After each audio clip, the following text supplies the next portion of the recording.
Hace un año atrás comencé estudiando el libro de Isaías y no quería terminar el mes de julio sin hacer un resumen de este maravilloso libro. Si aún no lo ha podido leer completo, le invito a que vea este resumen que he preparado para usted. El libro deriva su título del autor, cuyo nombre quiere decir Jehová es salvación, y es semejante a los nombres Josué, Eliseo y Jesús. Isaías es citado directamente en el Nuevo Testamento más de 65 veces, muchas más veces que cualquier otro profeta del Antiguo Testamento, y mencionado por nombre más de 20 veces. Isaías, el hijo de Amós, ministro en Jerusalén y sus alrededores como un profeta a Judá durante los reinados de 4 reyes de Judá: Usías, llamado Azarías en Segunda Reyes,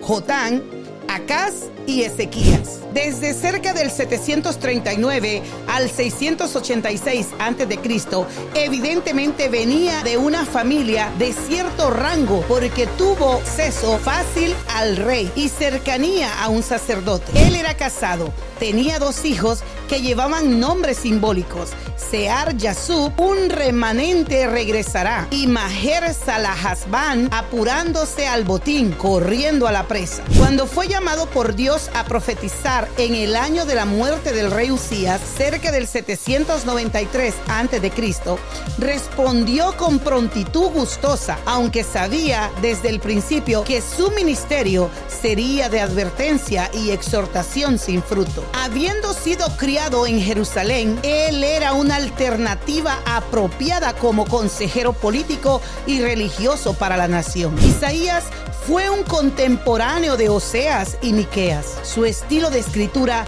no tiene rival en su versatilidad de expresión, brillantez de simbolismos y riqueza de vocabulario. El padre de la iglesia primitiva, Jerónimo, lo comparó a Demóstenes, el legendario orador griego. Su escritura en hebreo se caracterizaba por un rango de 2186 palabras diferentes, comparado a 1535 en Ezequiel y 1653 en Jeremías y 2170 en los Salmos. En Segunda Crónicas, capítulo 32, verso 32, se registra que también escribió una biografía del rey Ezequías. El profeta vivió por lo menos hasta el 681 a.C., cuando escribió el relato de la muerte de Sennacherib. La tradición cuenta que encontró su muerte bajo el rey Manasés, cerca del 695 al 642 a.C., al ser cortado en 2 con una sierra de madera. El contexto histórico: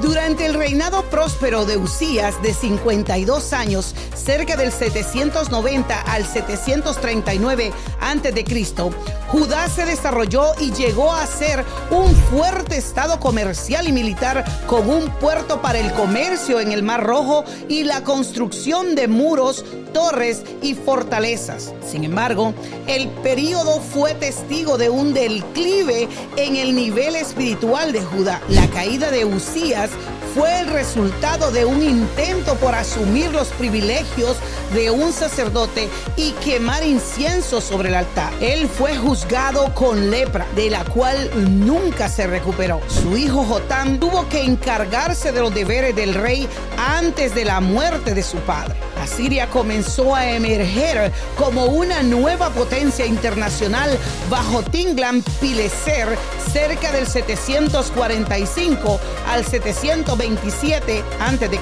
Mientras que Jotán era rey, Judá comenzó a recibir oposición por parte de Israel y Siria al norte durante su reinado. Jotán fue un constructor y guerrero como su padre, pero la corrupción espiritual aún existía en la tierra.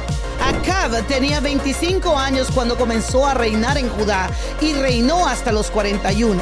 Israel y Siria formaron una alianza para combatir la amenaza asiria que se incrementaba en el este.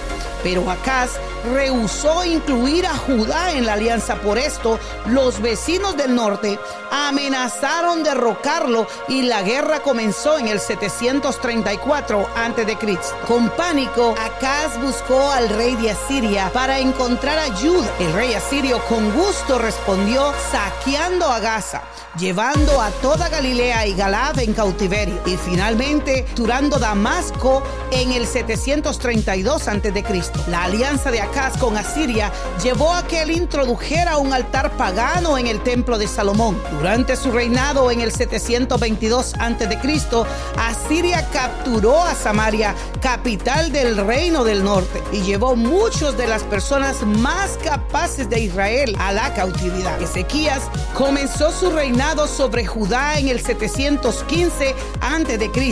y continuó por 29 años hasta el 686 a.C. La reforma era una prioridad cuando se volvió rey. La amenaza de una invasión asiria forzó a Judá a que le prometiera un pesado tributo a ese poder oriental. En el 701 a.C., Ezequías se enfrentó seriamente con una enfermedad que amenazó su vida, pero él oró y Dios en su gracia extendió su vida por 15 años más hasta el 686 a.C. El gobernante de Babilonia usó la oportunidad de su enfermedad y recuperación para enviarle felicitaciones, probablemente buscando formar parte de una alianza con Judá en contra de Asiria. Al mismo tiempo, cuando Asiria se volvió débil por la contienda interna, Ezequías rehusó pagar más tributo a ese poder. Entonces, en el 701 a.C., Sennacherib, el rey asirio, invadió las áreas de la costa de Israel, marchando hacia Egipto con el flanco sur de Israel. En el proceso, aplastó a varios pueblos de Judea, robando y llevando a muchas personas a Asiria. Mientras que estaba sitiando a Laquis, él envió un contingente de fuerzas para sitiar a Jerusalén. No obstante, la expedición fracasó, pero en un segundo intento, él envió mensajeros a Jerusalén demandando que se rindiera de manera inmediata. Con el aliento de Isaías, Ezequías se negó a rendirse, y cuando el ejército de Sennacherib cayó presa de un desastre repentino, él regresó a Nínive y nunca más volvió a amenazar a Judá.